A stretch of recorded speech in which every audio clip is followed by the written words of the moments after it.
Well, welcome. Good morning. Glad to see you guys. Today, I'm Brent. I'm the lead pastor here at Ashworth, and we are coming to the end, nearing the end of the series we've been in the last several weeks where we are looking at this topic here. You've been lied to, and we're sorry about that. Where every week we're trying to address some of the misconceptions that people have about faith, and maybe some that we have even had about faith, and we know sometimes those outside the church can certainly carry. And today, we come to a topic that I believe many of us may struggle with at different times, but because it's kind of the dirty little secret of Christians and it's the dirty little secret in church, we just usually don't admit it. And honestly, some of the statements we've already looked at through this series can actually even feed into it a little bit. And it's this idea of this right here, that if you're really following Jesus, if you're really a Christian, if you're really committed to Jesus, then it means you will have faith and never have any doubts. Now, have you heard that before? Have anybody ever communicated that to you? That if you have faith, if it's a real faith, now you may have a fake faith, and that's how you know it's a fake faith because it has doubts. But if you have a real faith, if you're a really strong Christian, then it means you would never have any doubt at all. And if you've heard this before, I just want to tell you, you've been lied to. And I'm sorry about that. Because as you think about this, it is something I think that many of us have heard throughout our life. But as I said, some of the messages, even that we've talked about so far, have kind of fed into this idea that faith means no doubt. What do I mean? Well, think about the very first week we kicked off this series. The idea that we looked at was the statement that says, God will not give you more than you can handle. Now, what happens in your life when you have more than you can handle? You're overwhelmed, you don't know what's going to happen, and you really want to be a strong Christian. You really want to be a good Christian and follow Jesus. But life gets overwhelming, and little by little, doubt begins to creep into your mind. You begin to have questions. You know, this morning in the first service, we sang a song, and the chorus has the lyrics that say, "You are good, you are good." And you know, if we're really honest, sometimes when we're in the midst of difficulty, it's hard to sing those songs. And we wonder, is God really good? And we begin to doubt and ask those questions. Or even as Pastor Ryan spoke last week on the idea, the lie we said that the Bible is nothing more than God's little instruction book.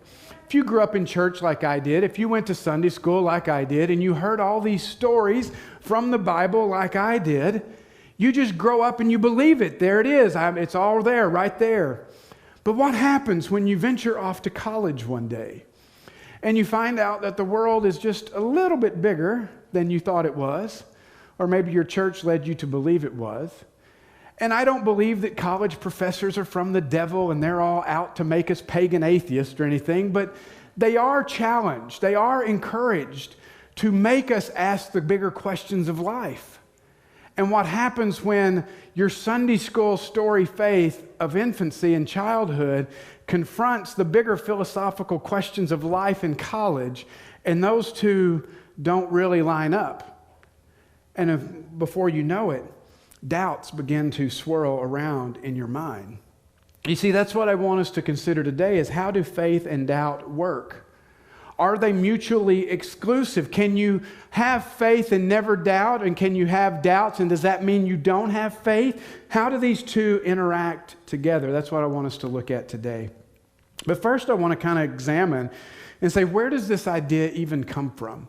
Is there a biblical foundation or source that drives kind of this idea that faith means no doubt? And as with most of our statements that we've been looking at, the answer is yes. Almost all of these are founded in some type of scriptural basis, whether or not it's in context or really we understand the fullness of what it's saying is another question. But there is this idea of faith and doubt not working together in the Bible. And let's begin by looking at Jesus and how he talked about doubt. There's a couple of stories that came to mind, and one of them is in Matthew chapter 14. Jesus has had a busy day. He's been working the crowds and doing miracles and all these things. And at the end of the day, he sends the disciples in a boat to get across the lake, and he's going to go spend some time by himself and pray and recuperate from the day. And in the middle of the night, the disciples, they're struggling to get across the lake. The winds are fighting against them. There's waves and they're struggling. And all of a sudden, they look outside the boat and they see this figure coming towards them. Now, what we need to understand is that the lake, the sea, was associated with demonic activity. So when you saw a figure out in the sea, you immediately thought it was something terrible, a demon, a ghost, something. And so they're terrified. They're like, is it a ghost? And Jesus is like, settle down, guys. It's just me. That's the Brent Clark interpretation, by the way.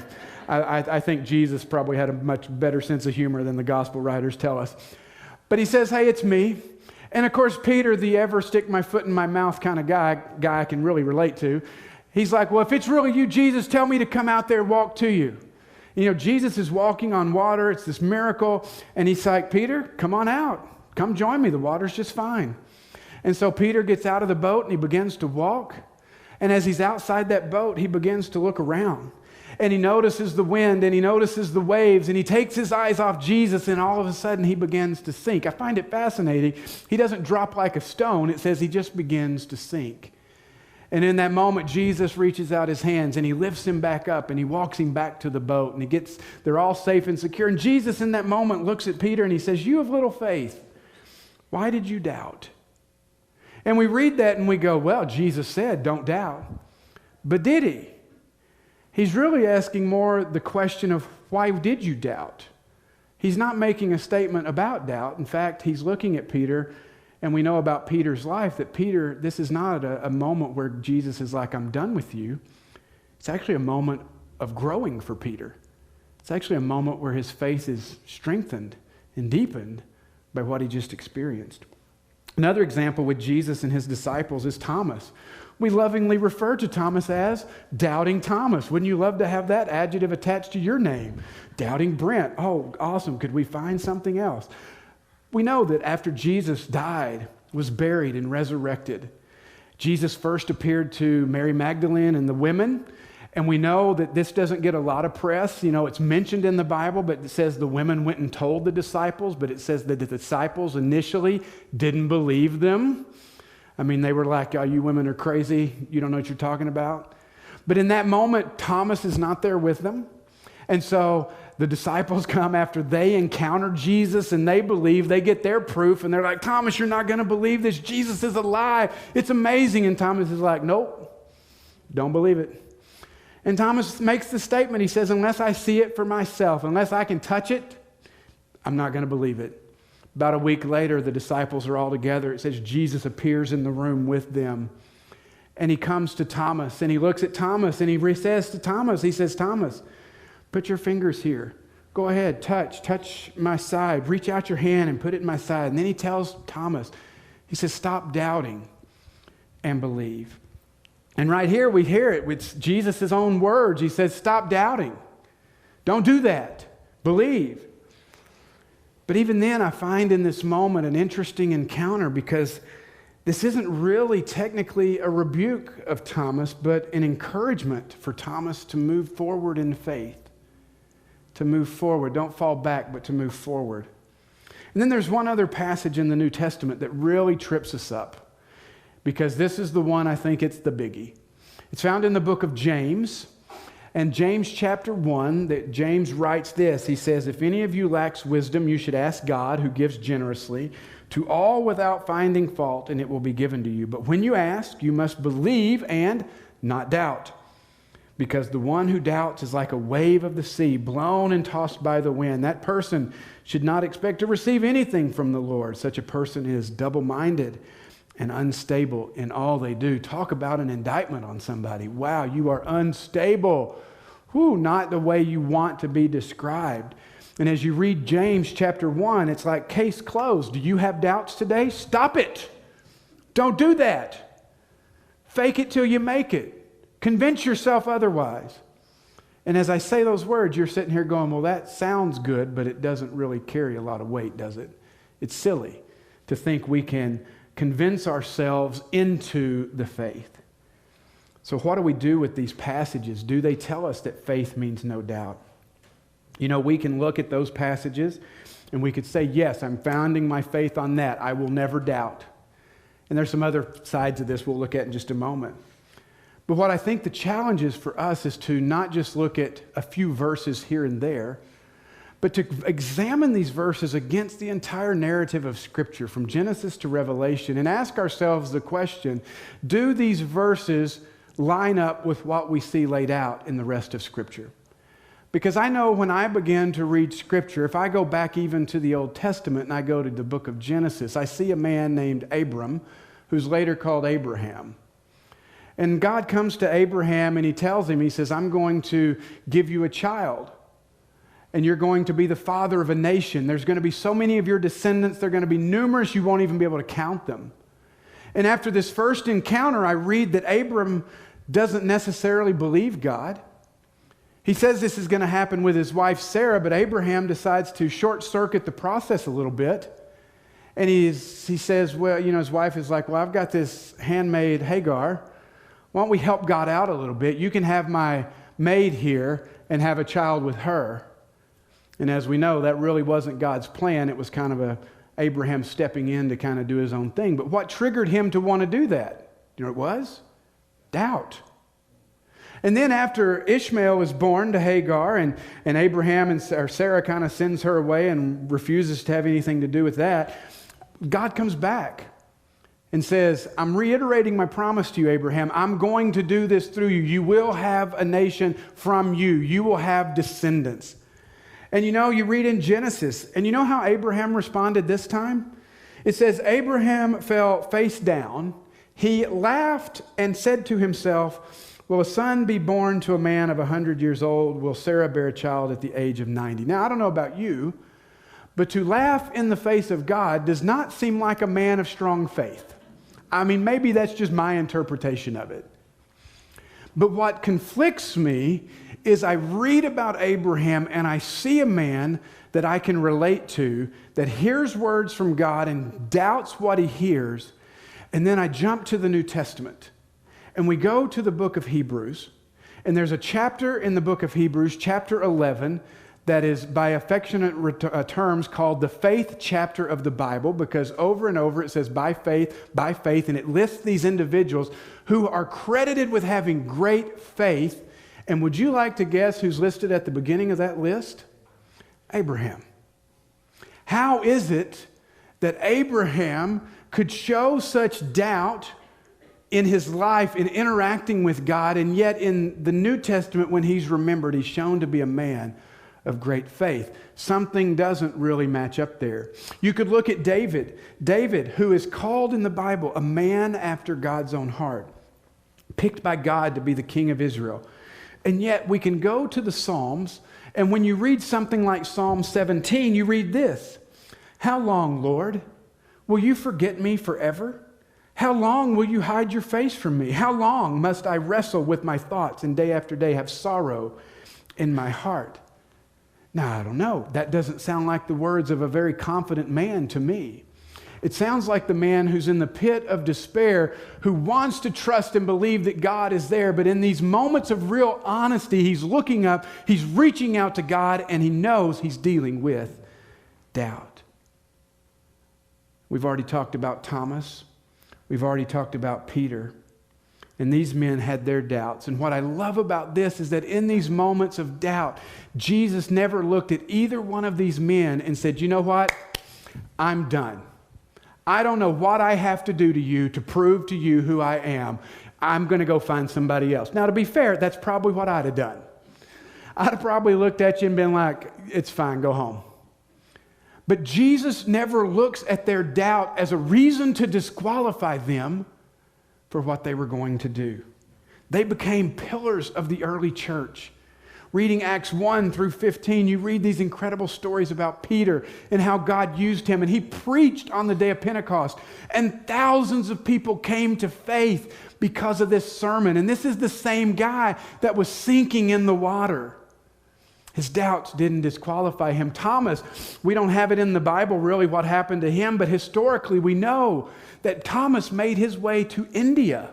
I was talking with one of our Indian friends here in the church, and they said it's not uncommon to see statues to Thomas in India because it's believed that he made his way there and he took the gospel of Jesus to the country of India and brought faith there in Jesus Christ.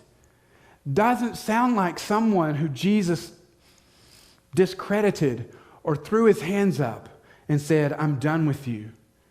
The doubt did not disqualify them.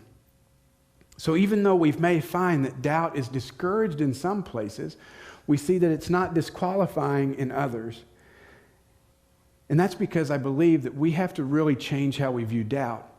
You see, doubt we want to look at as a negative, as a vice, as something we should never have. But in the Bible, it's really not viewed either way as a virtue or a vice, because it can really go either way. And I would say this morning, that it's because of the doubt of these individuals that they developed a much stronger and deeper faith. That if we don't struggle with the questions, if we don't go through periods of doubt, our faith will be surfacey, but it's through the doubt, through the circumstances, through the challenges that we find a stronger and deeper faith. You see, as we think about even that statement that faith means no doubt, there are a few things that it implies or assumes that I think are wrong. So if faith means no doubt, it assumes that doubt is the opposite of faith. We kind of set these up as polar opposites to say faith or doubt, one or the other. But doubt is not the opposite of faith. Unbelief is the opposite of faith. Doubt is not. Doubt isn't just not the opposite of faith. Doubt is actually a part of faith. It's a stepping stone. It's something that's critical as we grow in faith. And just like faith means no doubt, assumes that doubt is the opposite of faith, it also does not mean this. It means, we kind of assume that it means faith means certainty. For author Philip Yancey wrote this, he says, doubt always coexists with faith, for in the presence of certainty, who would need faith at all? And isn't that true? You see, somewhere along the way in the church, we decided that the strength of our faith was determined by the psychological certainty that we had. And I just don't believe that's the case. You see, because if this is the case, if it's all about being certain, then the one thing we need to do is we need to fight every doubt we ever have. We need to fight every question that comes to our mind. And in doing so, it means you need to stop reading books. You need to stop listening to podcasts. You need to stop watching videos. You need to stop learning. Because if certainty is the key, you need to stop at the moment you came to faith in Jesus Christ and don't go anywhere else. Because otherwise, if you listen to something and if you read something, you might actually have a different thought than something you were raised with. And then the questions come in, and then the doubts come in, and then your whole faith is just shot. And it can't be like that. But how many of us have the same faith that we had when we came to faith to start with? I came to faith when I was 16. I grew up in the church. But I'm going to tell you, I would have a big, long talk with 16-year-old Brent who came to faith and some of the things he believed. My faith has grown. My faith has developed because of my experience in life. My faith has been tested. You see, it's like my marriage. In the absence of difficulty, in the absence of doubt, in the absence of questions, it's not the absence of these things that caused my marriage to get stronger. It was through those things that allowed my marriage to become stronger and deeper than it was 24 and a half years ago when Carrie and I said, I do. There's a depth there now because of what we've experienced, because of the doubts, because of the difficulties that has led to a deeper and stronger marriage. Now, I understand that when it comes to doubt, one of the things we want to do is we want to really put up our hands and push away because we don't want to have anything to do with it because our entire lives are based on this faith.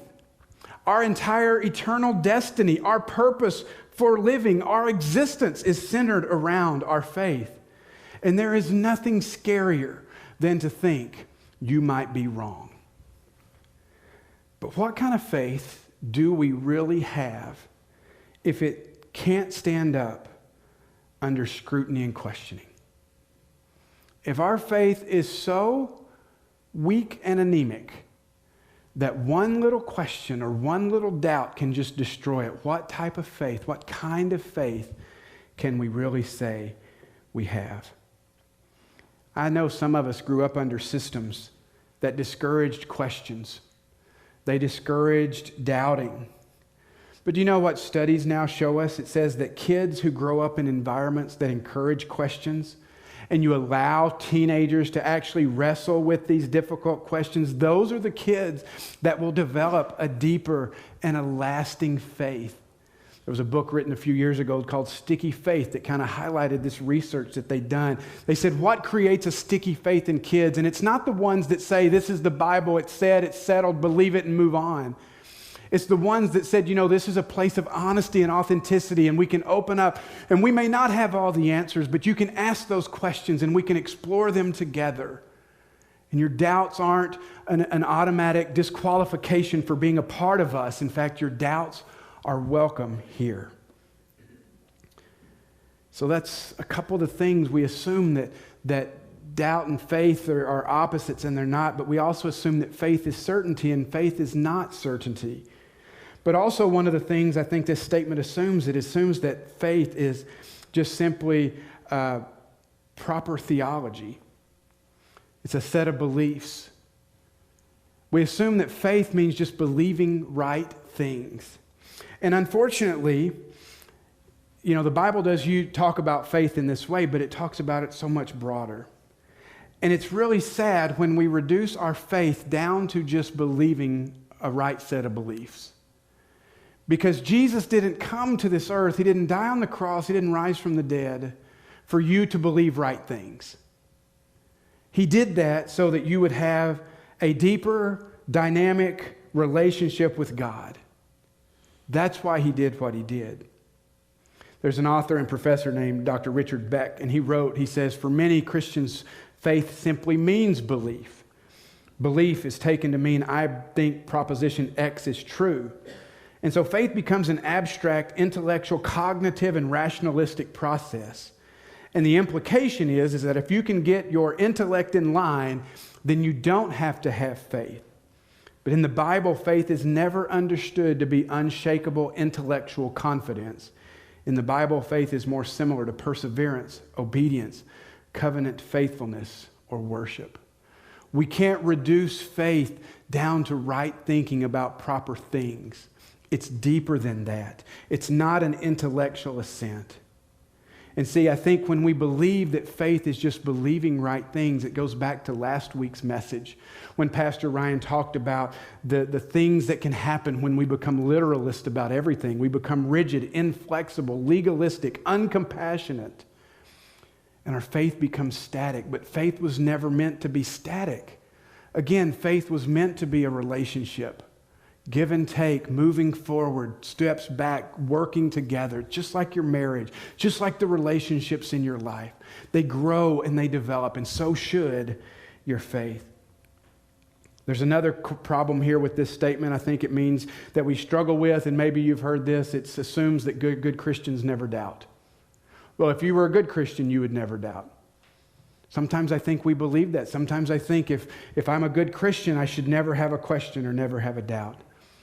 But see, that assumes that Jesus is threatened by our questions, and Jesus is not threatened by your questions. In fact, what I love is the fact, I jumped ahead here. There's one more thing, and it assumes that God cannot or will not handle your doubt. He will not tolerate it. What I love about this interaction with Jesus and Thomas is that Jesus doesn't look at him and say, I'm not going to prove anything to you, Thomas. You should just believe. He doesn't say that, does he? He holds out his hands and he says, go ahead and touch. Look, right here. I've been pierced in the side. Go ahead, put your hand there. Now believe. You see, when we would look at doubt and go, oh, that derails you, that takes you off faith and just messes you up. Jesus looks at it and He doesn't rebuke Thomas for it. He looks at it as an opportunity to reveal Himself to Thomas. And I think I know that's how Jesus responds also to our doubt.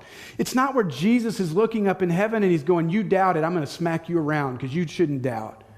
Jesus looks at your doubt and He says, this is an opportunity for me to reveal myself more deeply to you than you've ever experienced before. It's revelation of Jesus rather than rebuking. And I think that is so significant. You see, doubts aren't wrong. They're not right. They just are. In fact, it's necessary, I think, that churches shouldn't be a place where questions are discouraged, but this should be the place where questions are encouraged. Because a biblical faith is grounded in authenticity. You see, I think sometimes people look at faith and they assume that means blind faith. Just don't ask. Just hear it and go, okay, yep, that sounds good. I'm not going to think about it again. But that is not at all what we're called to. You see, we have to understand there's different types of doubt, and there's different responses to our doubt. You see, there is a such thing as healthy doubt or believing doubt, and there's actually a thing as unhealthy or unbelieving doubt. And that's where we have to look at. And when we begin to doubt, we have to ask ourselves, which doubt am I struggling with? And it's very easy to figure out which one this might be. Because see, it's the question of, is this doubt pulling you forward in faith or pulling you from faith? Is it propelling us toward faith in Jesus, or is it pulling us? You see, an unhealthy faith would ask questions but really not be interested in an answer to those questions. Have you known people like that? They want to ask a question about the Bible, about faith, about Jesus, but they really didn't want you to answer. They really didn't care what the answer was. You see, that's unhealthy or unbelieving doubt. And that is deconstruction without any desire to reconstruct anything in its place. It's skepticism with no desire for clarity. But if you really want an answer, regardless of how long it may take you to get there, you will continue in that pursuit, and that's a healthy doubt.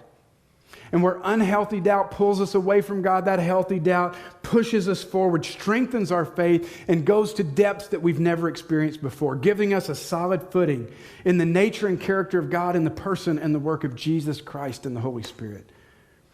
And it's not just what type of doubt it is, it's what you're doing with that doubt. As one author put it this week as I was reading, he says, you may not be responsible for your doubts, but you are responsible for your response to your doubts. You see, the passage we read in James earlier, it would appear to be very black and white when it comes, when it comes to your doubt.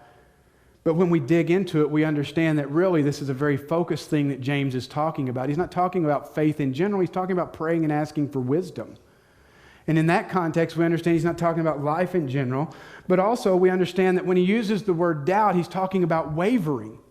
He's thinking about being in an ocean, like a buoy in an ocean, just kind of bobbing up and down, not going anywhere, or even worse, sitting between two opinions and going back and forth. And specifically, James is saying when you ask for wisdom, there's two wisdoms. There's God's wisdom and there's the world's wisdom. And don't pray and ask for God's wisdom and go, yeah, but I think I want to move over here. He's saying, no, you can't sit here and be pulled back and forth like this, like you're bouncing up and down in the ocean. That's the unstableness. That's the kind of doubt that doesn't propel you forward. Don't get stuck in your doubt. You can't do that. Don't allow that doubt to paralyze you. You see, when we struggle with these questions, when we struggle with the doubt, the question is, are you willing to bring as many questions to your doubt as you do to your faith? And are you allowing the questions you have to strengthen your faith? Because you need to understand that the questions themselves are not the problem. And I would even assert that the fact that you are struggling at all isn't a sign of no faith, it's a sign of your faith. Because in the presence of no faith at all, would there be anything to struggle with at all? No. So if you're sitting there in doubt, if you're struggling, if you're wondering, the fact that you're sitting there is an indication of faith, whether you realize it or not. You see, I would love for this type of a message to be, let me give you 6 ways to overcome doubt in your life. Or just saying, don't doubt, just believe, it'll all be good. But I understand that it is through the questions and through the struggle that our faith is really strengthened. And it's where we become aware of who Jesus is. You see, 16-year-old Brent, as I came to faith, was very black and white. There was a right way and there was a wrong way and there was no gray. It's just that was a very hard line. It's just how I was. I've told you before, my mother has said to me, she said, my whole prayer for you growing up is that you would learn to see things beyond black and white. You know, that's part of living in faith. There is a tension that exists when you are a person of faith. And I would love to say certainty is it. Get 100% and you'll be fine. But you know what? Certainty doesn't come, and certainty is not the goal. We're not looking for certainty. We're looking for Jesus. You know, today we have to learn to live in that tension. We have to be comfortable about living in the tension. And there does come a point where we have to say, do I know enough that I'm willing to take that step and trust, believe? I don't get all my questions answered. That's not ever going to happen. There are a million questions. You could have a million questions answered, and there's going to be a million more. But what I want you to know is that doubt doesn't have to derail your faith. Faith is just about the direction you're moving. And are you moving towards God?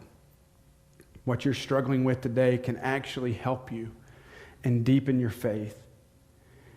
You know, when we talk about wanting to be certain, certainty can become an idol in our lives. I have books on my shelf in my office that are one's called The Myth of Certainty. I looked at it for this message. We think we want certainty, but that's not where truth is necessarily found. And when we think we have found certainty, you know what we find? It can produce pride and inflexibility. And our doubts can keep us humble. It helps us acknowledge that, you know what? I don't have this all figured out. And I don't have to be absolutely certain about something in order to believe it. Think about that. I don't have to be absolutely certain about it in order to believe it.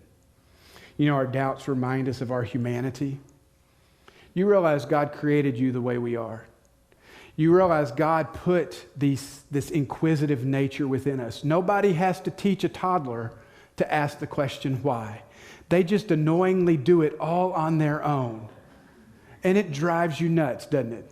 Why? And you get to the place where before you have kids, you think, I will never say this. And then you have a kid and you're like, because I said so. We are created as inquisitive, questioning people. And to think that God wants to look at you and say, well, stop that, is to deny the very nature in which God made us to be. Inquisitive, questioning, doubting people. But we also know that God understands that it's through the doubting that faith deepens and we really discover the nature and the character of God. So my question for you this morning as I end is, do you doubt? Are you struggling in this area? You know, you don't have to remove all doubt in order to take that first step to follow Jesus. Sometimes it's just saying, you know what? I've seen and heard enough, and I'm just going to put one foot in front of the other. Author Philip Yancey, again, he's written some great stuff. He wrote a book called Reaching for the Invisible God, and here's a quote. He said, faith means striking out with no clear end in sight and perhaps even no clear view of the next step. It means following, trusting, and holding out a hand for the invisible guide. You know, there is one thing I think we can be certain of, and the Apostle Paul tells us what that is in 1 Corinthians 2:2. When he tells us, he says, for I resolved to know nothing while I was with you except Jesus Christ and him crucified. Everything else, fluff. Jesus Christ and him crucified. You know, do you have doubts today? Your doubts only have power over you if you are intent on keeping them hidden. I do believe that that's the great problem in the church today, as it says, if you have questions, take that somewhere else. Because then that just heaps on shame on you, and you just feel like I'm the only one. It isolates you. And let me just tell you, you're not the only one. There's people in this room, a bunch of people in this room who've been exactly where you are and may right now be where you are. And I'm just going to tell you, one of the core values here at Ashworth Church is that says we value authenticity. We would rather be real than religious because we don't want to play church. We want to be the church. This church is a place where questions are encouraged and doubters are welcomed. We just need to be willing to admit the struggle, that you're not alone. You know, we're not asking you necessarily to even believe the right things. We want you to be real and follow Jesus with all the warts and struggles and questions and doubts that come with it. And if you're struggling with your doubt, you need a little encouragement. Let me just tell you, there's a small, strange little book at the end of the New Testament called Jude. It's one chapter. And in verse 22, it says this, be merciful to those who doubt. Okay, that's what we're going to do. And if you're doubting, show yourself the same mercy that Jesus showed to Thomas and Peter when they doubted as well.